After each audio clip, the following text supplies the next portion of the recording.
Bom dia, então. Quem chegou depois, sejam todos bem-vindos para mais uma atividade dos com os ensinamentos.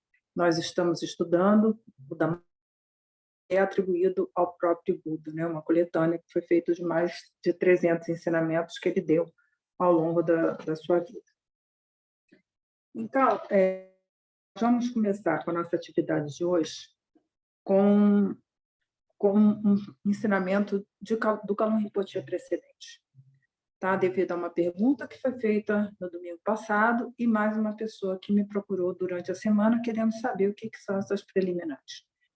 Então, esse ensinamento está no livro do Bokar Rinpoche, que eu estou traduzindo, né, para vocês, sobre a prática de Lojong. O texto é Um Coração Sem Limites. Então, esse ensinamento do Kalun Rinpoche está nesse texto, está lá na página 50.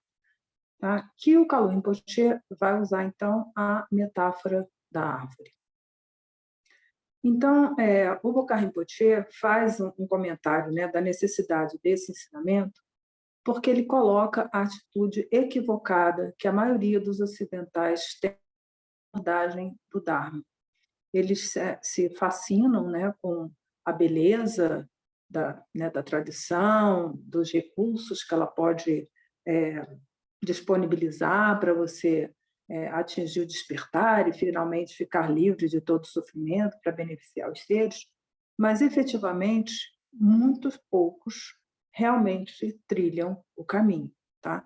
Da minha observação, né, já tem algum tempo que eu estou no Dharma, eu calculo, né, pelas pessoas todas que eu conheci, que 95%, isso porque hoje eu estou assim super boazinha, mas na percentagem é valor, essa grande percentagem de pessoas que abordam o Dharma, elas ficam simplesmente contemplando, a qual eu vou falar daqui a pouco, e se deixam fascinar pela beleza dela, né, por tudo que ela pode disponibilizar e tal, e fica por aí.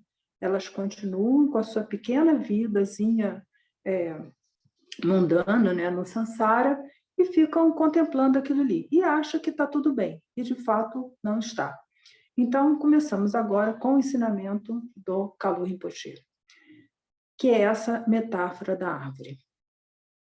Então, o que o Kalun Rinpoche coloca? O que é a semente dessa árvore? Né? O que vai fornecer a raiz dessa árvore?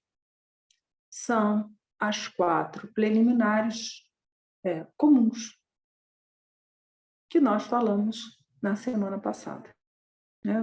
Em resposta a uma pergunta. Então, a pessoa, o que está? Ela está lá na vidinha dela. E o que vai fazer qual é o efeito dessas preliminares comuns? Vai ser desviar o samsara para ter o tal do desgosto do samsara. Tá? Então, a pessoa, para entrar... Gente, nós estamos falando da semente. Primeira coisa, desviar a mente do samsara. Então, aqueles que estão apegados a essa vida, dela, família, amigos e teteté, tudo mais, os bibelôs todos que tem, as posses, os bens, a riqueza, a fama, os 8 dharmas mundanos, precisa desviar a mente do samsara meditando sobre a impermanência. Aí a pessoa, não, mas eu não quero, né, essa vida, não, eu estou interessada nos níveis superiores.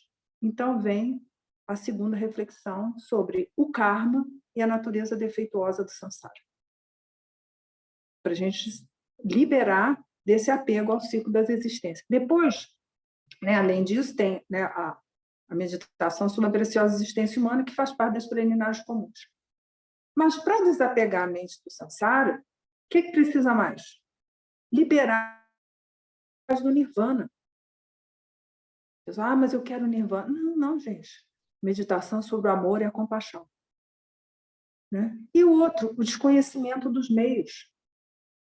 É o quê? Prática das paramitas. Então, precisa de todo esse conjunto, né? Enfim, eu estou falando aqui de forma resumida, isso tudo está lá no Ornamento da Preciosa Liberação, nosso querido texto do Gampopa, falando sobre isso.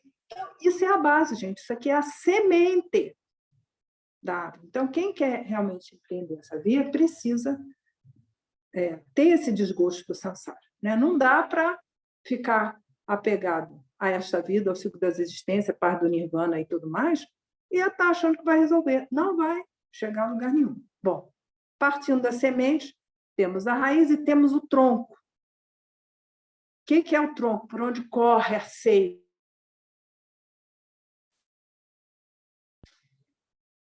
O que não pode deixar nem no começo, nem no fim, gente? A mente. Tá? Sem bodhicitta não há despertar.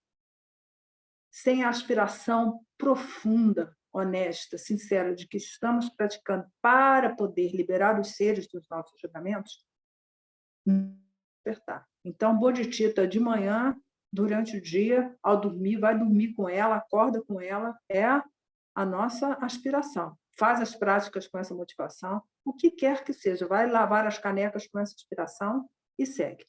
Depois do tronco, o que Kalu Rinpoche vai nos falar? O que vem? Os galhos. O que são os galhos? A prática da virtude, a prática da ética, evitar os atos negativos, praticar os atos positivos. Sem isso, não há fruto. Né? Sem esse conjunto todo, chegamos até aqui. Depois dos galhos, o que vem? As folhas, que são os tais dos méritos, que eu sempre repito aqui. Quantas vezes, ou quanto você abriu mão de você mesmo, seja do seu sono, dos seus recursos financeiros e tal, para dar para o outro, sem interesse nenhum. E eu já falei aqui, são os méritos que levam o barquinho, senão você não vai chegar na outra margem. Então, a pessoa que está achando que está fazendo uma prática lá, tem navio, né, que eu sempre digo, muito bonito e tal, o show do Roberto Carlos, vai ficar parado no porto? Vai ficar parado no porto. Então, precisa dos méritos. Sem mérito, não chega. É o combustível dessa história toda. Depois das folhas, o que vem? As flores. Isso tudo na metáfora lá do Kalu Rinpoche. O que são as flores? As meditações do Vajrayana. O que é? Construir a visualização da divindade na sua mente, né? Não tem divindade nenhuma lá fora, e desfazer ela. Está escrito em Rinpoche. Para que a gente medita? Para a gente construir e desconstruir. Construir e desconstruir. É assim que a coisa vai acontecer. Tá? Então, a pessoa que está achando que vai fazer meditação vajrayana sem ter todos esses elementos prévios, realmente é preciso muita compaixão com esse tipo de pessoa. Depois das flores vem o quê? Os frutos, que é o despertar. Tá? E aí o Bokar Rinpoche, lembrando esse ensinamento, vai falar, não tem esses elementos posteriores, como fruto, flor, sem ter os anteriores. Então, a flor, o fruto, precisa de todos esses elementos que antecedem. Então, para ficar claro, né, isso para as pessoas, né, eu vi que o número de visualizações do vídeo é maior do que das pessoas que estão presentes aqui hoje, domingo, agora 9 horas da manhã, né? Então, para que as pessoas realmente tomem conhecimento que é assim que se faz. Tá? Então, a pessoa que quer, que é muito bonito, gente, vou fazer meditações tântricas, né? Como é que faz? Sem ter toda essa história anterior, é impossível, não dá. Então, que fique sempre bem claro que vocês têm essa metáfora da árvore, né? Que é como o Bokar Rinpoche chama esse ensinamento do Kalu Rinpoche precedente, para que a gente saiba isso e realmente faça isso. Não basta saber aqui decorar o negócio e não praticar. Então, questione-se o quanto você está apegado a essa vida. Há quantas anda a sua meditação sobre a impermanência de todas as coisas? Né? O quanto você está apegado ao ciclo das existências, à paz do nirvana. Então, questione-se isso e coloque um rumo correto para que você possa atingir o despertar. Eu sei que a árvore é belíssima, realmente nos fascina, nos emociona, mas não resolve nada. Se vocês realmente possam atingir o perfeito e sublime despertar, é preciso empreender todo esse caminho. Então, esse é o ensinamento inicial. do nosso dia de hoje. Tá? Bom, então, vamos aqui retomar o nosso querido Dhammapada. Eu estou só lendo aqui, mas hoje, inclusive, na estrofe que nós vamos ler, tem um grande comentário aqui que precisa ser feito, então vamos ver o verso 5, que foi onde a estrofe 5, onde nós chegamos. Porque neste mundo, ódios jamais cessam pelo ódio, mas eles só cessam pelo afeto. Isto é um vestuto natural princípio. Então, por isso que eu falei que a gente precisava ter cuidado com as traduções, né?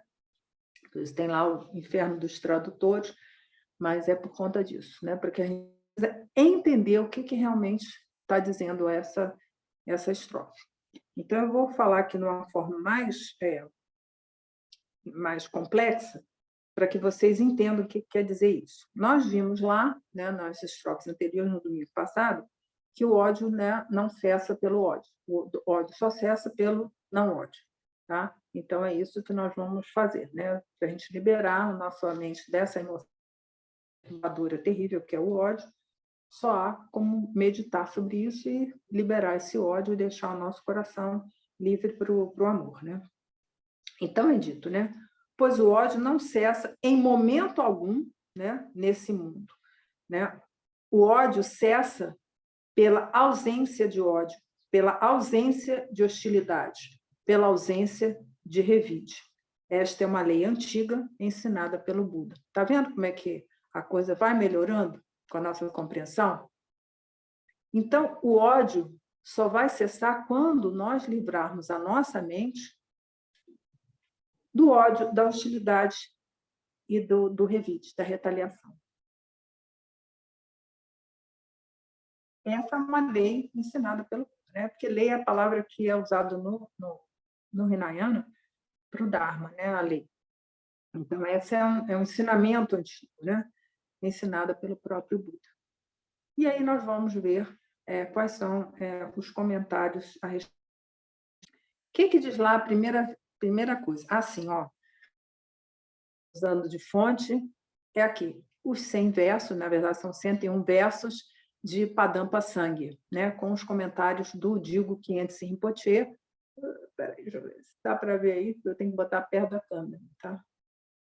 Inclusive, esse texto aqui é muito precioso, tá? Eu, enquanto estava estudando aqui para preparar esse ensinamento para se tiver gente interessada, nós podemos fazer um retiro, um seminário sobre esse texto completo, tá? Ver as 101 estrofes que estão nesse texto, tá? Então, só que todo mundo sabe que eu gosto de citar as fontes, né? Então, nós vamos ver isso. Então, o que é dito, né? O ódio alimenta o ódio. A gente já aprendeu isso, né? Somente a paciência, que é o antídoto do ódio, lembra lá? A gente já viu isso no Bodhisattva Charabhatara, né? Sabedoria. Então, é quando nós deixamos o ódio ir embora, o que é uma coisa muito difícil, que a apreensão egocêntrica adora o ódio, porque dá uma tonalidade afetiva para ela. Então, deixa o ódio, vai fazer desenvolver um coração sem limites. Esse coração vasto, pleno de sabedoria, de bondade, de amor, que aí o ódio não tem espaço. É assim que a coisa vai acontecer, né? A primeira coisa que nós vamos fazer é fazer a prática de chinê para pacificar a nossa mente, porque não tem como mente sem limites, nessa mente vasta, sem que a gente consiga pacificar a nossa mente inicialmente, né? É dito também que essa uma das estrofes mais conhecidas do Dhammapada, né? Mas as pessoas em geral não as praticam, elas só se falam as palavras, né? O ódio cessa pelo não ódio. Tá, sim, amor, anda praticando isso ou não? Você tem que praticar, tá? Não é se fascinar pelas belas palavras, né? E aí vem aqui, que temos muitas coisas, né?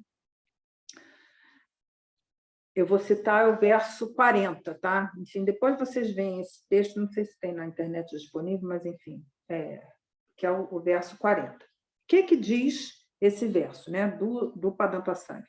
O ódio aos inimigos é uma alucinação kármica do Sansara.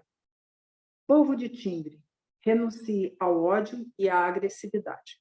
Então, esse ensinamento, né, para quem vai abordar agora, esse 100 conselhos do Padam Pasang, foi ensinamentos que o Padam Pasang passou lá no Vale de Tingre, né, que é lá na fronteira do Tibete e do Nepal. Ele passou lá uma boa temporada lá, e lá viviam esses conselhos, são ensinamentos que o Padam Pasang deu lá nesse Vale de Tingre, tá? Então, por isso que fala povo de Tingre, quem é? Vamos localizar geograficamente quem são. Então, o que eu digo que entre o sofrimento que causamos aos outros se torna certamente no futuro sofrimento para nós mesmos. Entra aí o quê? A lei do karma. Tá? Então, a palavra ofensiva que você proferiu para alguém, entendeu? Um dia você também vai receber uma palavra ofensiva. É bem assim, tá? Isso no modo simples, mas a gente sabe que o karma ele só se desenvolve, né, que é uma das características do karma. Então, você, né, disse uma palavra ofensiva, você vai receber 1 milhão de palavras ofensivas de retorno. Não daquela pessoa, né, porque aquela relação com aquela pessoa ali, por vezes, terminou ali, mas vai receber de outros. Tá? Então, qualquer ato negativo que você praticar, você vai receber isso de volta, nessa vida ou na outra. Como diz o Buda, as pessoas tolas acham que os atos, né, não amadurecem, né, mas eles com certeza amadurecerão. Então, não tenha dúvida nenhuma em relação a isso, né? Ao responder violência com violência, né, aumentamos cada vez mais o sofrimento nosso e dos outros. E aí ele está falando o quê? Da não retaliação. Então, diante de uma palavra ofensiva, diante de uma discussão, diante de uma discórdia, né? Diante de qualquer ato que tenha agressividade em seu corpo, né? Pratique o quê? Primeira coisa, a paciência. Não dê livre curso a esses sentimentos, porque da violência só virá mais violência. Isso aí todo mundo já viu. Começa a gente vai ver a historinha daqui a pouco que o Buda nos traz sobre isso. Né? De um pequeno ato de violência vira uma confusão tremenda. Haja visto o que aconteceu no nosso país no último G8. Um pequeno ato, pequeno pensamento vira uma confusão tremenda. Tá? E a gente vai ver isso, que é assim que as coisas acontecem. Então, qual é a nossa atitude como praticante? Qualquer sentimento de ódio, de rivalidade que nos surja à mente, deixa ir. Por mais difícil que seja, treine para deixar ir. E desenvolva bondade, sabedoria, amor em relação às pessoas, sobretudo aquele que te agrediu. E verdadeiramente, tá, gente? É muito fácil dizer, é porque eu te amo, né? Por dentro tá querendo pular no pescoço da pessoa, entendeu? Mas que a gente realmente desenvolva esse amor, esse respeito, essa bondade, essa sabedoria em relação a todos, né? E o Keynes conta uma historinha que era o adepto da paciência, uma historinha que ele chamou adepto da paciência. Era um rei, né, que tinha ido lá com as rainhas dele passear lá na floresta, e aí o rei, num determinado ponto lá, ele cansou e as rainhas continuaram seguindo. E elas encontraram lá um eremita e ficaram lá com ele, né, praticando, né, estava lá no meio da floresta. E aí o rei, quando viu, ele estava, né, cadê as rainhas e tal, foi atrás delas, elas estavam lá praticando, ele já quis logo agredir o eremita, né? E aí é um ensinamento assim, né? Que história é essa, né? E aí depois o rei entende, então, a necessidade de praticar a paciência, né? Essa é uma história comprida que eu estou abreviando aqui, né? Porque o rei corta toda a cabeça, membros, eles fazem, esquartejam, né, o eremita lá, sublime na sua paz, né? Sem revidar nada disso, tá bom? Então, em resumo, é isso que nós vamos fazer, né? Praticar a calma mental para aprender a deixar a raiva ir, né? E depois nós vamos desenvolver as excelentes qualidades que é bondade, amor, compaixão, enfim, todas as excelentes qualidades, tá bom? Então, vamos para a nossa historinha de hoje, tá? Alguma dúvida, gente, até aí?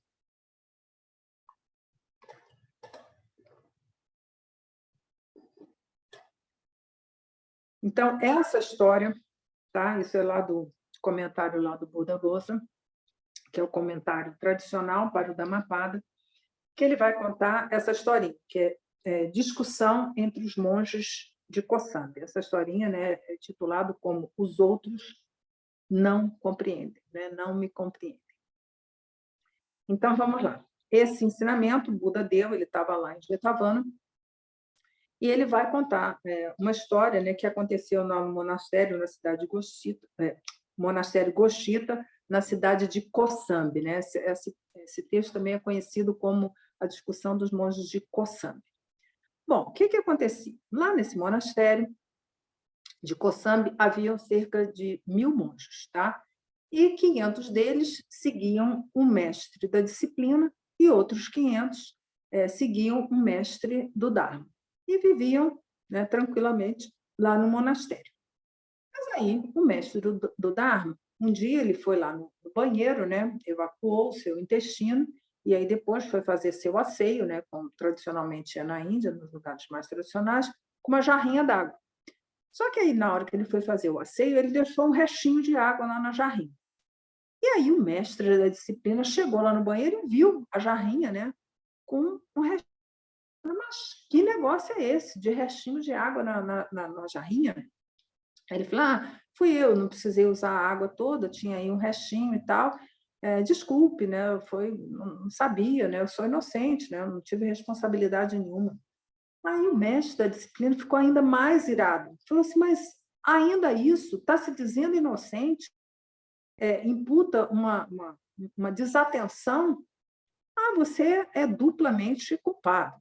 Né? E aí saiu dali louco da vida, muito bravo, foi lá falar com os 500 monges dele.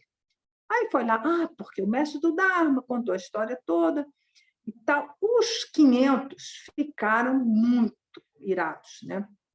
Ficaram com aquela raiva e discussão e briga e tal. O que eles fizeram? Foram lá brigar com os outros 500 monges que seguiam o mestre do Dharma. Falando do mestre do Dharma, falou assim, mas nosso mestre é inocente, ele deixou um pouquinho de água na jarrinha lá, que ele não precisava, não tem nenhuma responsabilidade, ele é inocente, um ato mínimo desse. Mas, gente, o que aconteceu? A confusão se instalou. Aí já eram os 500, e discussão, e tagarelice, todos os atos negativos acontecendo ali. As pessoas da cidade, os leigos, também se envolveram, porque se é de um time, se é do outro. As divindades se meteram também, chegou lá nos reinos divinos. A confusão estava instalada. E aí é dito no texto, 2 facções se formaram. Vocês já ouviram essa história, né? Já ouviram essa história por aí, né? 2 facções, é o do time e do outro. A briga, né? Já estava lá. E aí o Buda, que estava ali próximo, né? Estava lá em Jetavana, soube lá da história, lá no ensinamento lá para eles criarem a concórdia, né? Que a briga não vai levar ninguém a lugar nenhum, porque violência não se cura com violência. E aí o Buda mandou a palavra lá, né, enfim, através de um mensageiro e tal, e a turma estava tão irada, porque eles não querem ensinamento do Buda coisa nenhuma aqui, porque eles estavam gostando da briga, porque a gente gosta de uma briga, né? Preensão egocêntrica. E a turma lá continuou brigando, não deram a menor. Aí o Buda falou, mas o que aconteceu? Não, eles não deram a menor importância, não querem nem saber, estão lá brigando. Aí passou um tempo, a briga continuou, e o Buda falou, bom, vou ter que ir lá pessoalmente. Aí o Buda foi lá, gente, pessoalmente, para dar um ensinamento sobre a concórdia, falar que violência não cura violência, enfim, isso tudo que a gente já falou aqui. O que os monges fizeram? Continuaram brigando, não deram a menor atenção para o Buda. Não deram, simplesmente deixa para lá, porque eles estavam gostando da briga. Aí o que aconteceu? O Buda falou assim, olha, sabe de uma coisa? Não vai resolver, eu vou buscar um lugar isolado. E aí ele foi para uma cidade chamada Valaca, encontrou lá um ancião chamado Bagu, deu ensinamento sobre, né, o valor da concórdia, né, que, enfim, violência não leva a lugar nenhum. Seguiu dali, foi para o Parque das Gazelas, deu ensinamento sobre a concórdia para 3 jovens que lá se encontravam. E aí depois ele foi para uma floresta protegida por um elefante, né, Parileica, o tal do elefante lá. E o Buda ficou lá nessa floresta. Enquanto isso, os benfeitores lá do monastério chegaram lá no monastério e falaram: olha, nós estamos querendo, cadê o Buda? O Buda foi-se embora, né? Porque nós não resolvemos aqui a discussão e tal. O que fizeram os benfeitores? Tiraram o apoio, né? Tiraram, né, as oferendas e falaram: não vamos mais fazer oferenda. Aí os monges ficaram lá, daqui a pouco começou a vir fome, todo o desespero, né? E aí eles caíram em si, falaram: olha, nós temos que pedir perdão ao Buda. Mas aí entrou a época das monções e eles ficaram lá à fome, entendeu? Sem poder pedir o apoio da comunidade. Pois bem, ficaram lá nessa penúria toda. Enquanto isso, voltamos lá para o Buda lá na floresta. O Buda viveu com esse elefante, né, Parileika, por 3 meses lá nessa floresta. E eles, né, esse elefante, ele serviu ao Buda de todas as maneiras, né? Ele ia buscar frutos, ele dava proteção, acompanhava o Buda quando ele ia lá na cidade próxima lá para esmolar, ele acompanhava o Buda, ficava esperando do lado de fora, mas depois, que o Buda pediu para ele ficar lá fora. Depois ele acompanhava o Buda, dava todo tipo de proteção, né? Porque numa floresta, né, sempre tem bandidos e tudo mais. E ele protegeu o Buda e fez todas as oferendas, né, possíveis para o Buda. E teve um macaco, né, que também viu aquele exemplo, né, daquela atitude tão devota do elefante, quis fazer igual, e aí começou a catar frutos também para dar frutos para o Buda. E aí ele ficou tão excitado, né, tão alegre, que começou a pular de galho em galho, em galho, em galho, mas aí um galho quebrou e ele morreu empalado, né? Um galho atravessou o corpo, mas pelas oferendas que ele havia feito ao Buda, ele nasceu como um Deva, né? No paraíso lá dos 33, ele virou o Deva macaco. E aí o Buda continuou ali com o elefante e tal. E aí os discípulos lá do Buda, volta a cena lá para Kosambi, né? Falaram: olha, nós queremos receber ensinamento diretamente do Buda, e o Buda está lá nessa floresta, nós queremos, né? O Anathapindika, a Visakha, foram lá pedir isso, né? Mais montes de discípulos. E aí eles foram pedir para quem? Para Ananda. Aí Ananda falou: não, eu vou lá, pode deixar, eu vou lá nessa floresta. Eles sabiam que o Buda estava lá nessa floresta protegida.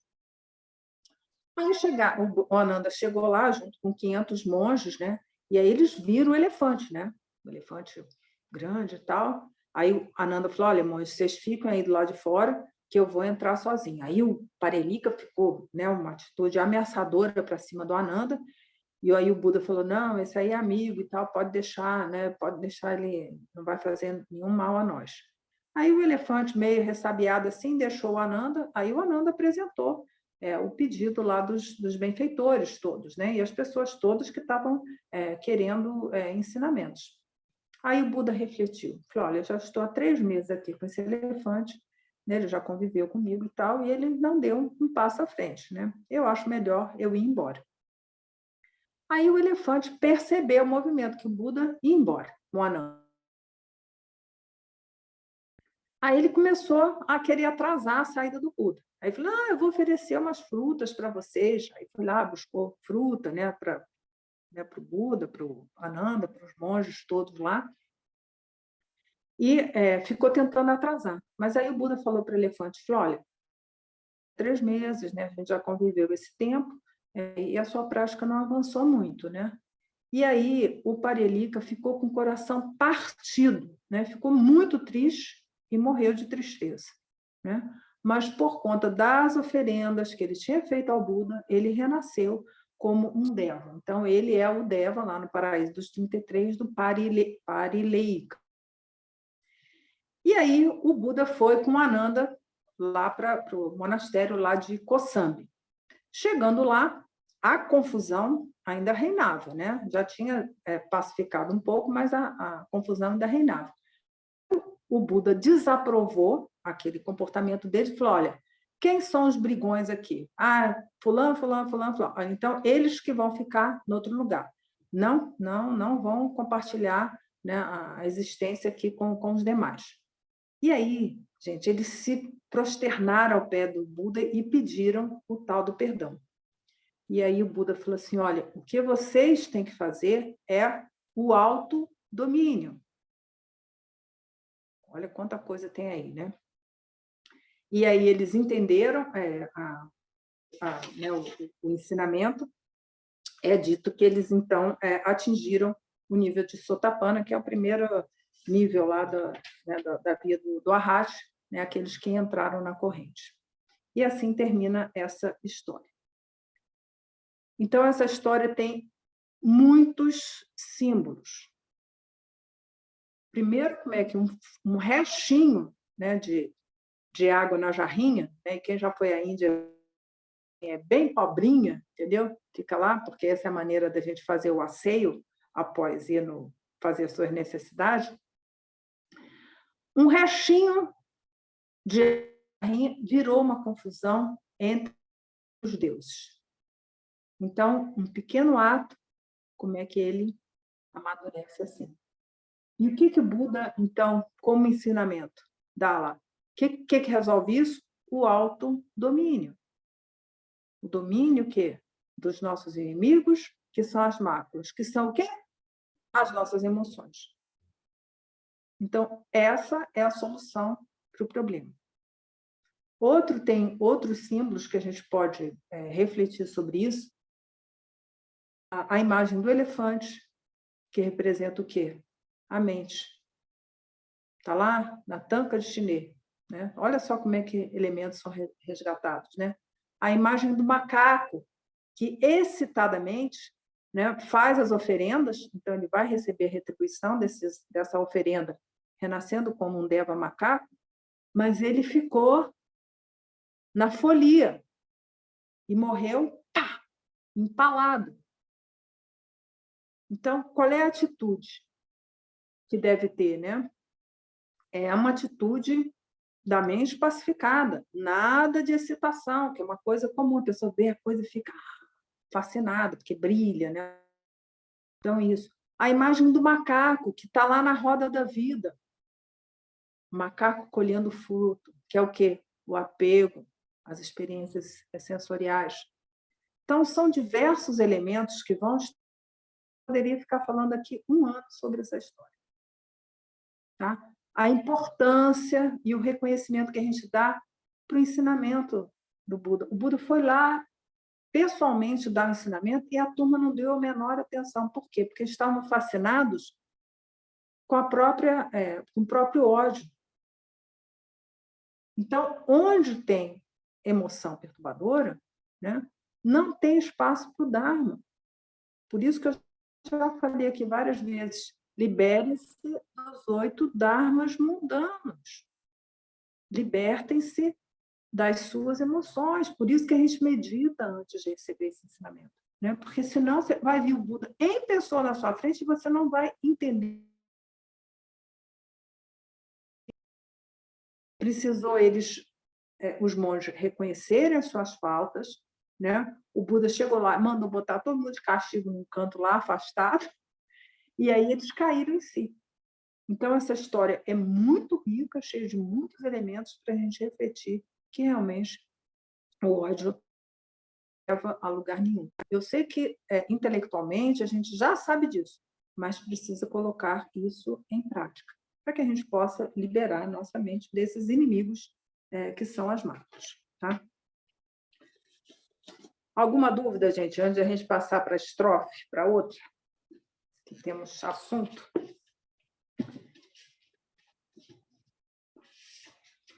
Que é o seguinte, né? Esse da produção do Nissim Cohen. O que vai dizer lá na estrofe 6?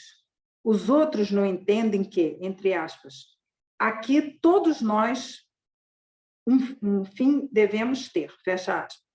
Mas os que dentre eles o sabem, suas disputas aplacam-se de vez.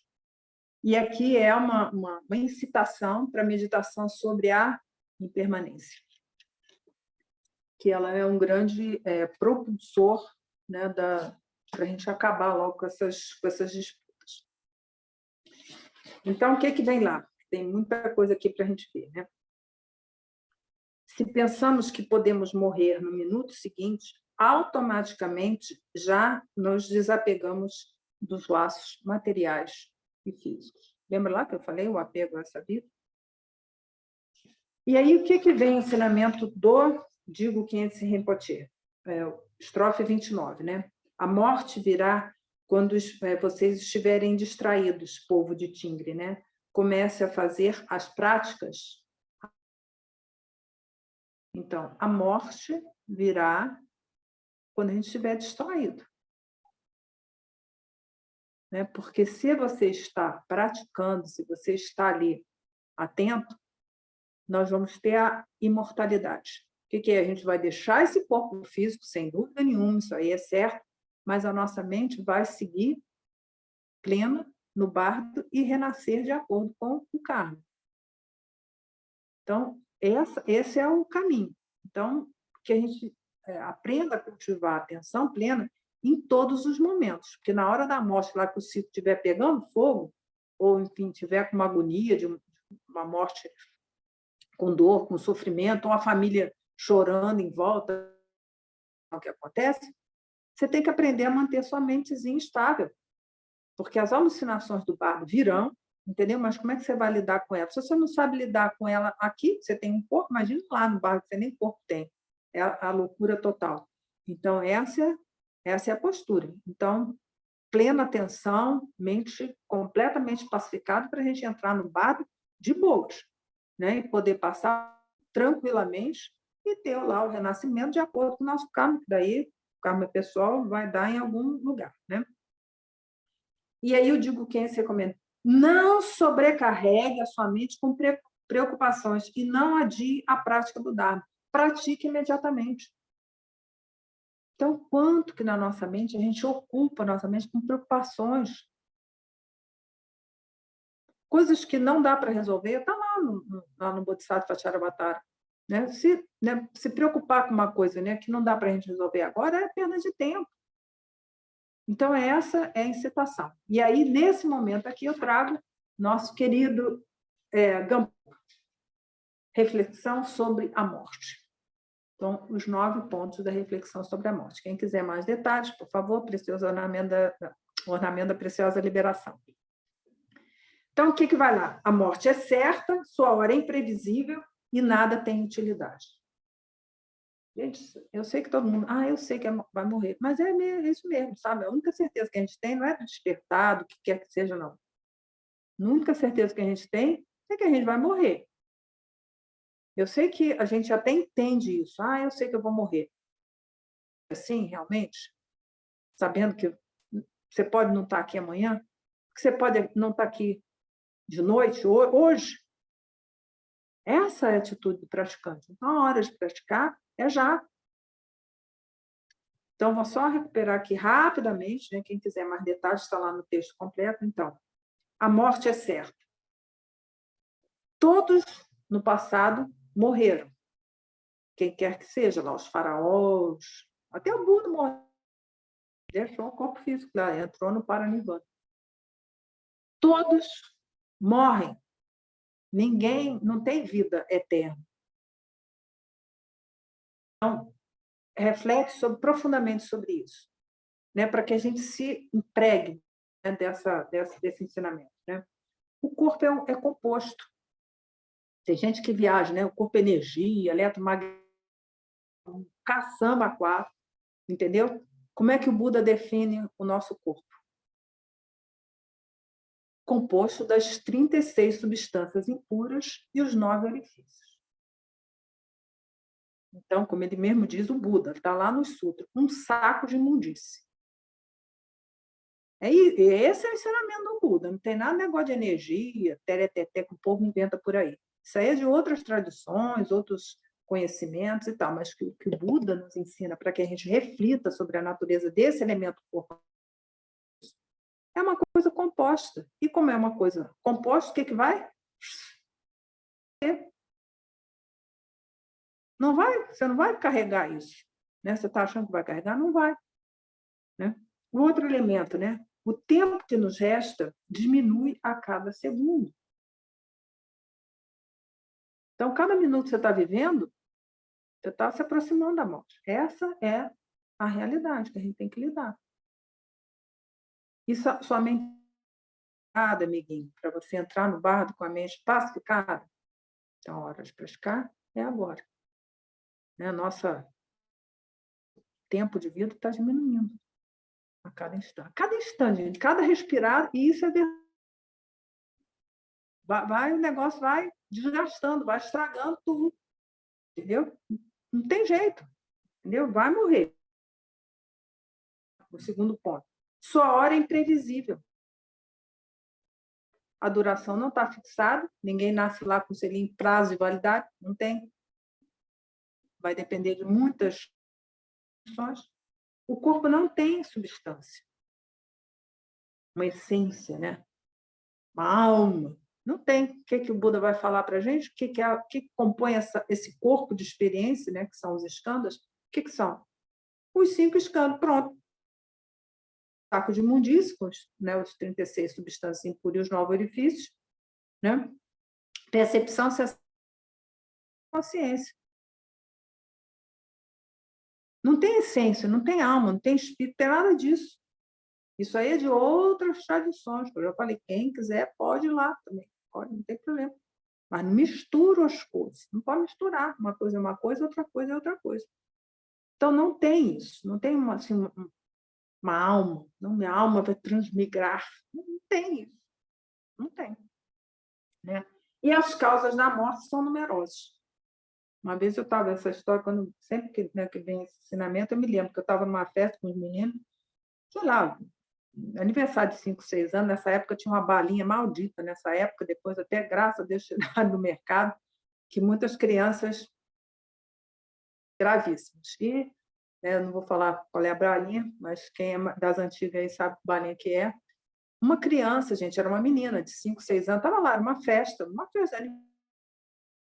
Eu estava lá com os 3, a menina se engasgou e veio a óbito, por conta da tal da balinha.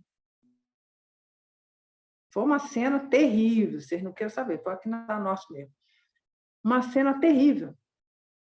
E toda vez que eu leio, lembro da tal da menina. Entendeu? Porque foi. Não saiu da festinha de aniversário. É forte esse exemplo, mas real, verdadeiro. Então, as causas da morte são múltiplas. A gente está achando que tem uma coisa lá que está escrito, vai morrer disso no dia tal. Entendeu? Não é assim. Né? As causas estão aqui. Se a gente, né, por conta da nossa vida como bichinho, né, a gente sabe evitar os perigos, mas outros não evitam os perigos. Né? Dirigem perigosamente, comem inadequadamente, não dormem adequadamente, entendeu? Se atiram, né, experiências, né? Quantas pessoas que a gente ouve falar que foi fazer sei lá, uma escalada, gente que morre, né, quando foi tirar uma selfie, né, despenca lá do penhasco, não sei o quê. Você sabe. Então, para a gente refletir sobre isso, né? E aí, o terceiro elemento, nada tem utilidade.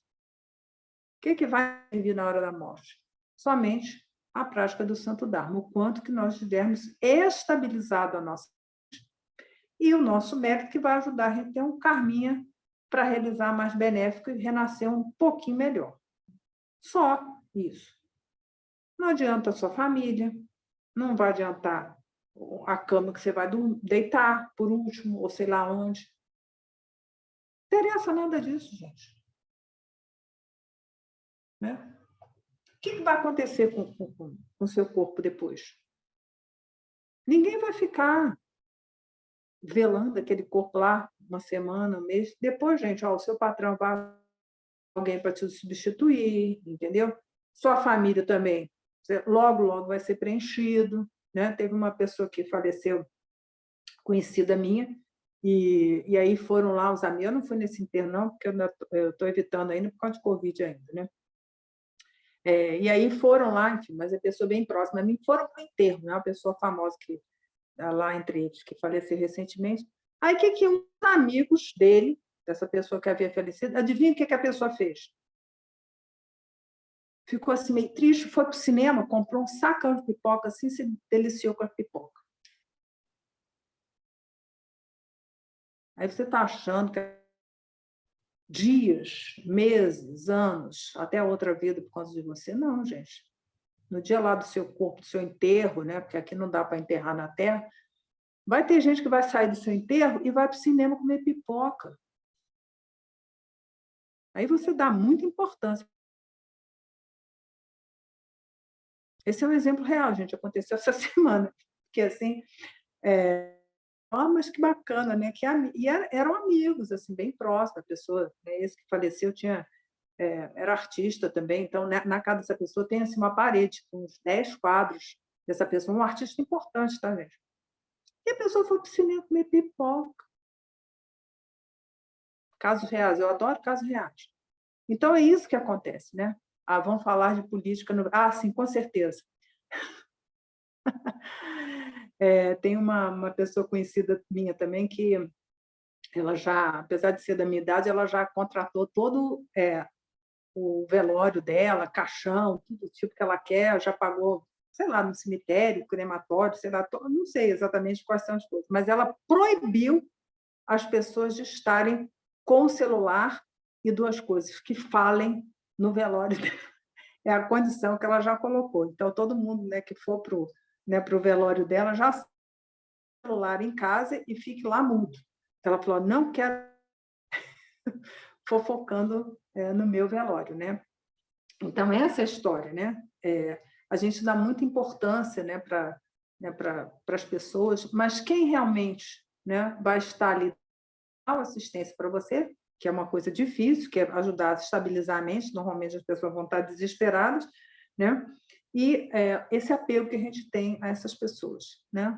Não se engane, porque você muito em breve será, né, por uma outra pessoa, por uma outra coisa, né? Tem gente que pega o pote das cinzas, né, e deixa lá no lugar de respeito, está ali a pessoa, né? Mas aí vem, entendeu? A pessoa não tem muito respeito lá, mas substitui você por um pote, né, parado em cima de uma prateleira.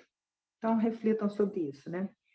E o outro, nem o corpo, né? Essa história também é bem que o Lama Trindade falou assim: olha, que as pessoas, seus amigos, vão fazer com o seu corpo? A turma vai se livrar dele rapidinho, porque o negócio vai começar a estragar, entendeu? E rapidamente as pessoas vão se desvencilhar do seu corpo, você é tão apegado a ele. Então, reflitam sobre a morte, que é isso, né, que o Buda tá trazendo aqui nessa sexta estrofe, né? Algumas pessoas não sabem que somos tal como apenas convidados nesse mundo, né? Não há nada que seja realmente nosso, que possa nos causar raiva, né?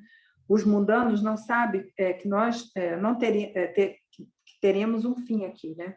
Vivemos devemos nos conter, disciplinar a nossa.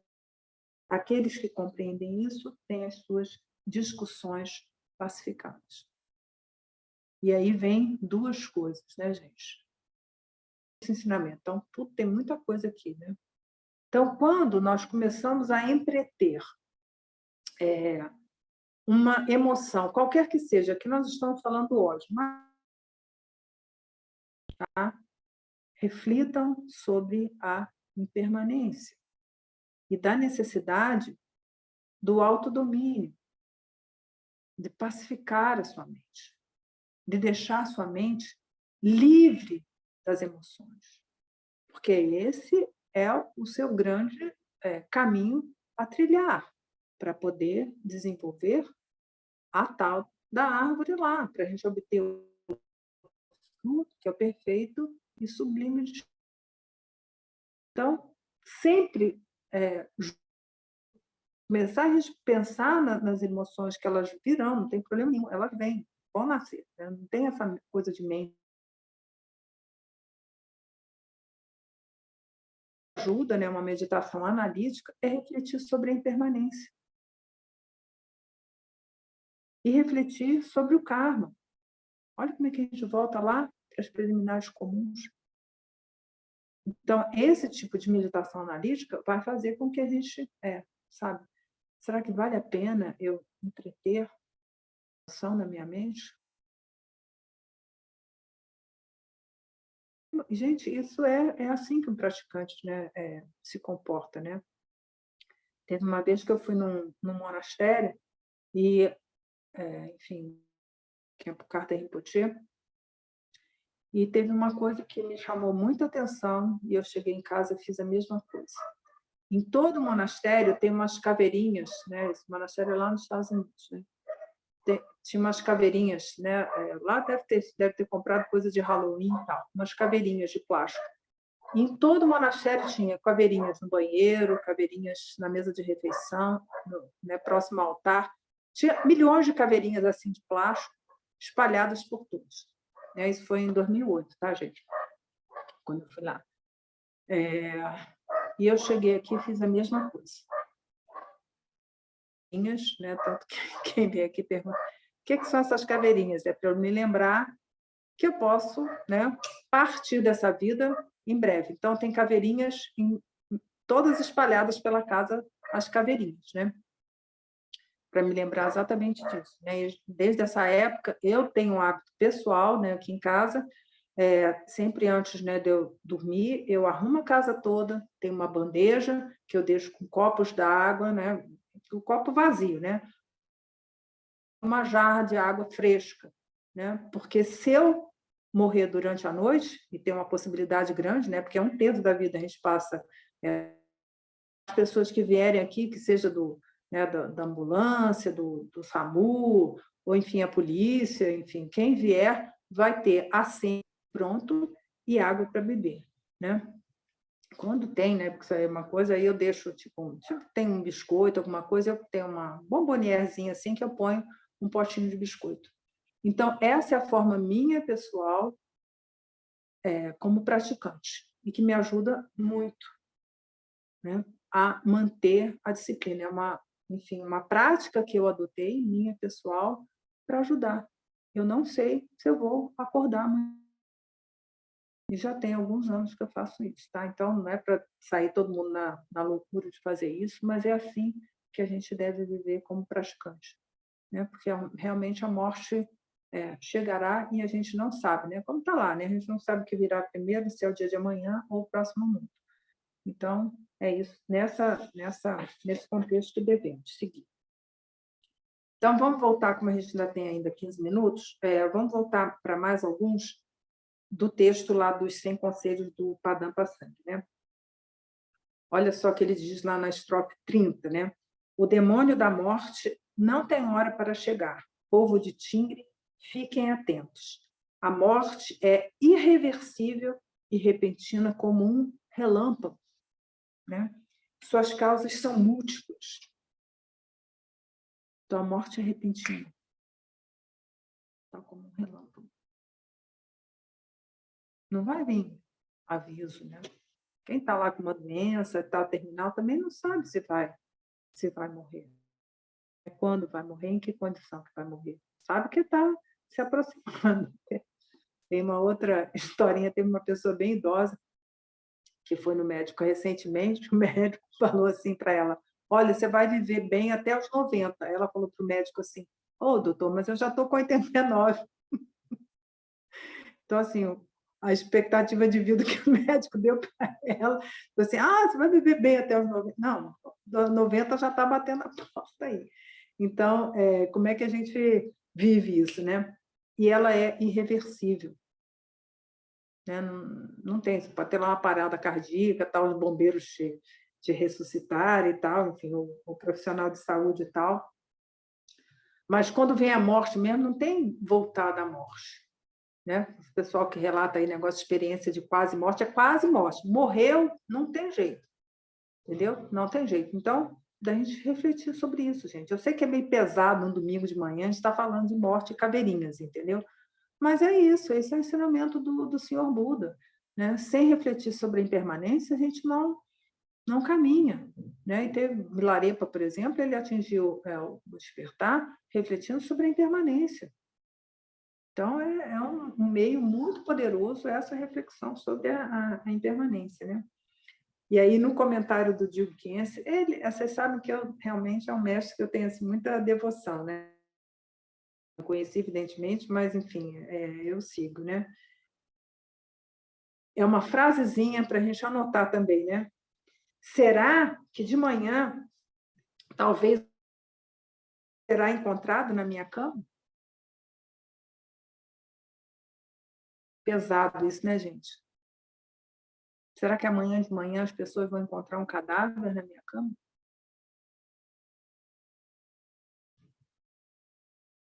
Pesado isso, difícil, né? Mas é assim que a gente vai. É só assim que a gente realmente se inspira e se motiva, né, para disciplinar a nossa mente, para ter lá o autodomínio, que é o que o Buda deu, né, de ensinamento lá para os monges. É isso que a gente tem que ter. Né? Se liberar dos inimigos que são as máculas. E o Digo 500, então, segue, né, na estrofe 31.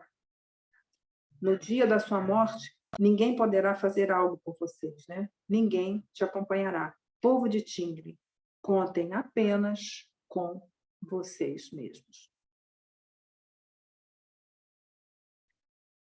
O Diogo Quinto diz, né? No bardo haverão alucinações terríveis, né? Que são as projeções mentais. A nossa única ajuda é o Dharma que praticamos, o quanto que você estabilizou a sua mente. Então, é assim que é a abordagem, né, dos praticantes do Dharma. Né? As preces que as pessoas vão fazer depois que você morrer, né? Quem não for para o cinema comer pipoca, entendeu? Serão boas para as pessoas que vão praticar. Para você, você estará somente nas garras do seu carro. Da prática que você fez ou não. Você vai sozinho. Ninguém ter. Somente você vai ter, você estabilizou o seu carro. Só isso. Então, é uma incitação para a gente realmente praticar, para a gente poder se liberar dessas. Você imagina, você vai estar sem um elemento corpo, gente. Só com percepção, sensação no último, entendeu? Vendo todo tipo de imagem. E aí sua mente está estável ou não? Como é que você vai atravessar essa história? É isso. Né? E dependendo do karma que você tiver, né, as ações que você tiver cometido nessa vida, essa situação vai ser pior ou mais leve. É isso que a gente vai ter. Né? Eu sei que é meio pesado isso, mas é isso. Aí vai. Porque a benção. Gente, não tem benção em lugar nenhum, gente. Tem que parar com isso. A bênção já está aqui, presente, 100%. Depende única e exclusivamente de uma coisa. Do que? Da sua prática. De você acessar essa bênção. Já está aqui, gente. Esse é o ensinamento do Senhor Buda. Mas as pessoas, com a sua apreensão egocêntrica tão volumosa, acreditam, não, tem a bênção, lá vou receber a bênção. Não tem isso. Isso é coisa de outras tradições religiosas, espirituais. A bênção já está aqui. A gente já é o Buda. A gente tem que se permitir ser o Buda que a gente já é. E fazendo o que? A tal da árvore. Volta lá a metáfora da árvore. Precioso ensinamento Kalun Poti. E aí, a estrofe 32, né, dos 100 conselhos. Na morte não teremos de nada. É preciso nos desvencilhar das necessidades inúteis. Né? Ao querer prazeres, a iminência da morte cai no esquecimento. Né? Caiu no esquecimento. Então, no momento da morte, não vamos ter necessidade de nada além da nossa prática e do nosso karma positivo. Só isso que a gente vai precisar. Só isso que a gente precisa cultivar. Né? E essa reflexão que o Digo se traz, quando a gente pensar, né, quando a gente se vê, né, tomado pelos prazeres, né, e querendo mais prazeres, né, porque isso é um sansarão, né, a gente quer o prazer de todas as coisas, seja da comida, seja o prazer, sei lá, do que quer que seja, entendeu? Quando a gente faz isso, a gente perdeu essa reflexão sobre a iminência da morte. Tá? Não tem nada de errado, a gente está aqui, né? Ninguém aqui é um monge, está lá no, numa caverna praticando, a gente está aqui, a gente, enfim, tem a nossa vida social, com família e tudo mais, a gente vai sair para ter uma refeição agradável em família, sei lá, ter esses prazeres do samsara. Mas qual é a abordagem da gente com isso tudo? Está com a mente estável, não se deixar fascinar pelos diversos estímulos, não se deixar estimular pelos diversos apegos, né? Simplesmente aproveitar aquela experiência qualquer que seja, desprovido de todo e qualquer tipo de apego. E não é só, estou desapegado. Será? Isso tem que ser prática, né? Não é só dizer, não estou apegada a esse, sei lá, essa pizza, entendeu? Não estou apegada aqui a esse jogo de futebol. Não está mesmo, entendeu? Se o outro time ganhar, você vai ficar feliz porque o outro time ganhou? Então, essas são as reflexões, né? Quando a gente se deixa levar pelo fascínio, né, dos diversos objetos dos estímulos, né, das 6 consciências, né, do ouvido, olfato, paladar ou a consciência mental, quando a gente se deixa levar por elas, é porque a gente esqueceu da reflexão sobre a impermanência, sobre a morte. As duas estrofes de hoje, que, através dessas duas estrofes, nos convidando a liberar a nossa mente, o nosso coração do ódio, do rancor, do ressentimento. E junto com elas, vale para todos, como eu falei aqui. Isso tudo só cessa com a mente pacificada, né? Jamais violência trará felicidade para alguém, seja para a pessoa ou seja para o objeto. Então, isso é um ensinamento fundamental. Então, assim, que vocês realmente pratiquem e que isso se empregue no seu cotidiano, né? Porque senão não tem como, né? Pacificar realmente a nossa mente de todo esse tipo de emoção.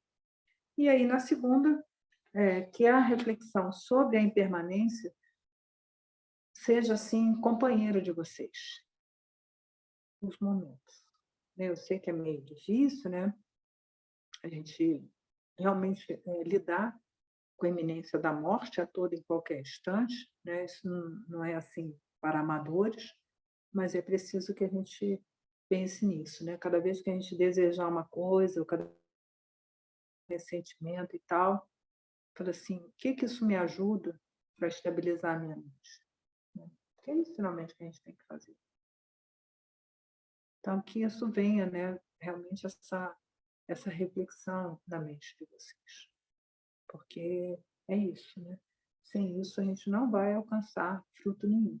A gente vai se deixar, como lá o exemplo da árvore, ficar só admirando a árvore, a beleza dela, os frutos dela, as flores dela, mas realmente não vai praticar.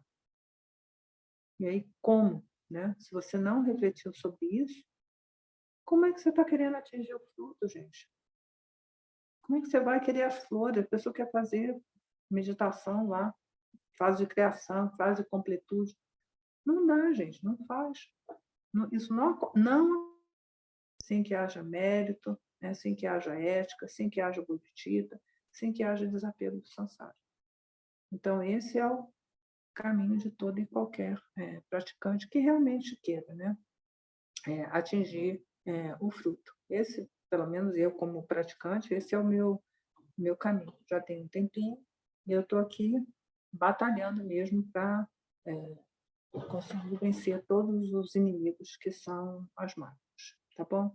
Então, esse é o ensinamento que eu trouxe para vocês hoje, né? São reflexões muito profundas, que vão exigir, assim, um coração mais aberto, né? Para poder abordar esses temas, mas que eles realmente se tornem cotidiano a vida de vocês como praticantes, tá bom? Alguma dúvida, gente? Algum comentário? Fica meio difícil assim, mas vamos lá.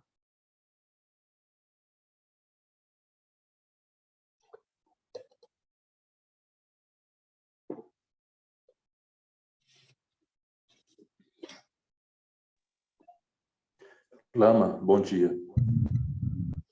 Bom dia, quem é Pedro?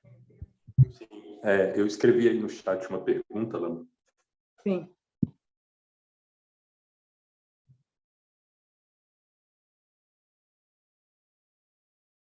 Que pergunta? Eu mas eu vou falar aqui então para a senhora. Não consigo aqui, porque aqui é um celular, Pedro, eu não consigo. Tudo bem, tudo bem. Por que é preciso ter méritos, ou seja, as folhas, para praticar o Vajrayana e obter as flores? Pois é, o que é isso, né? O que são esses estados médios? Não são estrelinhas, não é ninguém te achar, você é uma pessoa bacana, que você tem méritos. Mas quando nós estamos praticando nesse objetivo, né, de ter os méritos para que a gente realmente possa praticar, o que a gente está fazendo? A gente está abrindo mão da gente mesmo. A gente está se liberando da apreensão egocêntrica. Então, eu vou dar aqui um exemplo, né? Vocês sabem que eu não gosto de jogar confetezinho em mim mesmo, porque isso não me ajuda, né, como praticante, mas vocês sabem que o lama vai ficar atrás de você para sempre, né? É só ele ver você sossegado assim que ele vai lá sacudir. Então, no último sábado, nós tivemos um encontro com o Lama Trinlê, né, que é o meu lama, e ele perguntou: vocês sabem aquele livrinho de Bokar Rinpoche sobre Lojong? E eu falei: pronto. Já entendi logo, né, a pessoa, porque já tem quase 20 anos nessa relação. Eu falei: é uma isca, entendeu? Ele está lançando uma isca, mas eu vou pegar, porque eu tenho essa aspiração. Gente, é um livro inteiro para traduzir. E ele deu prazo para isso. Então, vocês imaginem, né? Isso é um exemplo real, tá, gente? Não é para jogar lama telma e tal, não sei o quê, porque isso aqui, diante, né, do que foi feito, é só uma história que está acontecendo real. Quantas horas, Pedro, eu estou abrindo mão da minha vida de sono, né? A minha vida, né? Poucos de vocês conhecem a minha realidade aqui, né? Mas são horas que eu consigo ir de plena atenção, porque o texto é muito difícil, né? São explicações do Bokar Rinpoche sobre o texto de Lojong. Então, é isso, é quando a gente está abrindo mão da gente mesmo, abrindo mão dos nossos recursos financeiros, né? Eu ouvi, né, do que vocês conhecem hoje como Lama Wandu, vocês sabem que nós somos companheiros lá de jornada, uma frase dele. Ele falou assim, para mim, né? Enfim, na época era só Miriam e Bruno, né? Não eram os lamas que vocês conhecem hoje. Ele falou assim: Miriam, um dia a gente entende para que a gente juntou dinheiro na vida. E a gente entendeu. Foi tudo para o Dharma. Então, a gente abriu mão das nossas economias para o resto da vida. Entendeu, Pedro? Então, a gente abriu... E feliz da vida.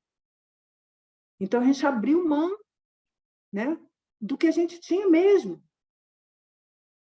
Quando a gente está fazendo isso sem interesse nenhum, porque a gente não tinha nada essa história de lama, vocês sabem. Isso aí veio uma coisa que aconteceu na minha vida. E ele também. Não tinha intenção nenhuma, a gente só sabia realmente, né, a nossa verdadeira motivação de praticar o Dharma para obter o perfeito e sublime despertar.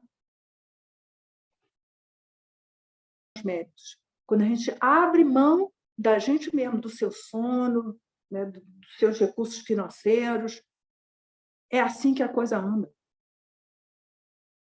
Entendeu, Pedro? Se a pessoa acha que continua lá, não é o seu exemplo. Né? Como a Lama Trilê falava isso, né? Que a pessoa vai continuar na sua vidinha medíocre e fútil, querendo abordar o santo Dharma. Ah, mas que compaixão que a gente tem que ter dessa turma. Não vai andar. Então, é abrir mão da gente mesmo. As pessoas vão para a Índia. Eu vi lá os inscritos lá. O Kalan Potier pediu para a gente ajudar e a gente está ajudando. A maioria das pessoas está interessada. E a oferenda para o Dalai Lama? A oferenda para o Kalan Rinpoche? O número é menor de pessoas. Ah, mas eu quero ir para a Índia. Receber a benção. Feito, que é oferenda? Cadê? É isso que tem que ser feito, entendeu, Pedro? É abrir mão, não é o interesse, porque eu vou fazer isso. Quanto que você... A pergunta é, abre mão dos recursos que você tem. E eu posso fazer isso, quem me conhece aqui. Eu tenho lesões que eu vou levar para o forno crematório adquiridas, lesões no corpo, várias, durante a minha acumulação de mérito. E várias pessoas. Entendeu? Vejo o que Marco fez com o Milareto. Então, é isso, entendeu, Pedro? É o quanto que você abrir mão dos recursos que você tem, do seu corpo, do seu sono, dos seus recursos financeiros, tudo. Da sua comida. A gente vai sair para almoçar com o Lama, nem sempre eu estava ali com recurso financeiro, oferecer a comida para ele. E eu ficar, não, vou tomar só uma limonada. Entendeu? É isso, Pedro. É abrir mão da nossa... sem querer nada em troca, tá? Sem querer nada em troca. Então, por isso a importância dos... É assim que a gente acumula os estágios dos métodos. Que é simples entender, né, gente? Abrir mão da apreensão egocêntrica, a coisa funciona. Ah, mas é o meu sono, né? Eu tenho inúmeras histórias para contar. Eu, como praticante, tá? Lama Trilha dizia, mas dormir para quê, hein? Ele me perguntava isso várias vezes. Eu preciso dormir 4 horas, pelo menos. Mas dormir para quê? Então, é isso. Entendeu, Pedro? É isso. É abrir mão dos recursos todos que você tiver. Tá? Mas seguir como praticante. Agora, quem quiser também ficar de boa, só olhando a árvore de longe, gente, perfeito também, ótimo, entendeu? Não vai ter fruto nenhum, mas é para a experiência, entendeu? As pessoas ficam bem alegres, de acordo com a capacidade de compreensão dos seres. Né? Uma árvore belíssima, né? Lindíssima, né? Muito rica e tal. Não vai entender nada. Né? Na hora que o bicho vier para pegar, entendeu? Desculpe, né? Entendeu, Pedro? Qual é o sentido da coisa? Então, tem que refletir sobre isso. Né? Abrir, entendeu? Chegava lá no centro, entendeu? Com algumas fantasias, o Lama Trindê dava o quê? Logo para capinar o mato lá no fundo, cavar um buraco, entendeu? Esse era o tratamento do KPG, que ele chamava de bem-vindo ao KPG. A pessoa chegava lá com alguma fantasia e já uma enxada na mão, entendeu? Para capinar o mato. É assim que acontece. Aí a pessoa, mas não sei o quê, e sumir. Eu vi vários sumirem dessa maneira, né? Então, vários receberam o bem-vindo ao KPG. Assim, mas, enfim, cada um com o seu carro. Então, é isso. Entendeu? É isso que a gente tem que fazer, abrir mão de si mesmo. Né? Porque sem isso também, gente, o Dharma não dá. Né? Então, eu que, como praticante mesmo, não teria condições de dar esse ensinamento se não fosse um benfeitor. Né? Que essa é a minha realidade, hoje. Né? Aquela pessoa lá atrás não existe mais. E não mesmo. Então, é assim que eu através das oferendas, né, que a gente faz. Então, não está pagando nada. Né? As pessoas gostam de ver vídeo no YouTube de graça e tal, mas é entretenimento, né? Que é uma coisa bem moda hoje em dia. Tá bom? É isso. Tá? Mais alguma pergunta, gente?